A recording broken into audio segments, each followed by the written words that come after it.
Hi, I'm Caleb Smith and I'm submitting this video for a scholarship from oxyGEN and Mobility Pi, and for anyone else watching over YouTube, I hope you learned something. So today I'm going to be talking about physics and kind of a brief overview of physics, how physics has progressed throughout history, and then what physics can do for the future, and how my generation can help further that. So to give a definition, physics is the science and the study of matter and its motion.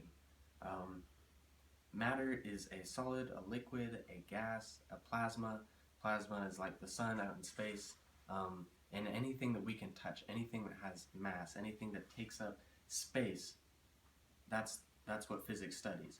And how our matter moves throughout time and space. So in the ancient days of physics, physics is closely related to astronomy because matter is out in space. So early civilizations realized that the sun, moon, and stars all moved in a general circle, and they observed that. They were making observations.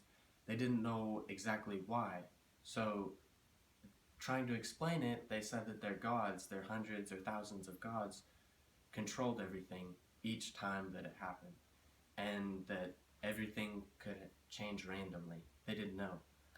But then coming along further into the Greek and Roman era, Greek philosophers started to think about it a little bit more, and they said no, because there are things that happen over and over and over again. Like if I drop a ball, it's going to hit the ground and it's going to stay on the ground 50 out of 50 times. It's not going to randomly shoot up on the 50th time. There are laws of the universe that occur, like that one would be gravity. So there's more than just supernatural happening. There are actual universal laws. And then later coming on, Isaac Newton introduced his 3 laws of physics, which basically work for the whole universe. So everything in the world abides by those 3 laws. And then moving on, we have Isaac Newton actually created the math. This is kind of going back to Isaac Newton. He created the math of physics, which is calculus. And calculus relates position, velocity, and acceleration, and a whole bunch of other things, and how those all relate to each other mathematically.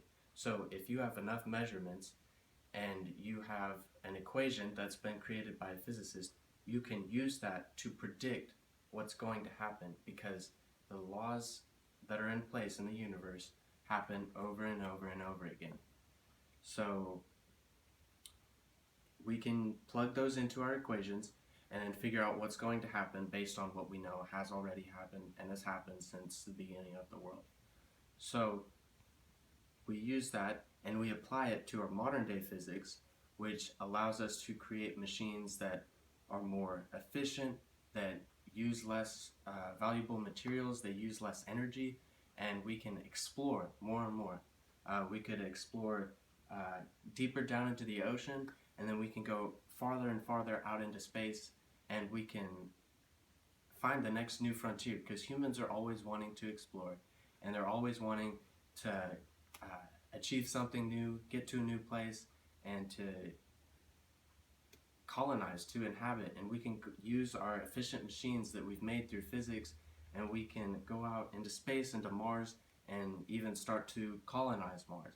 And that's kind of a little bit of hope for the future, and that's what I would like to be a part of, is just creating machines that are more efficient, more effective, and that just are better, And that's what I would like to be a part of.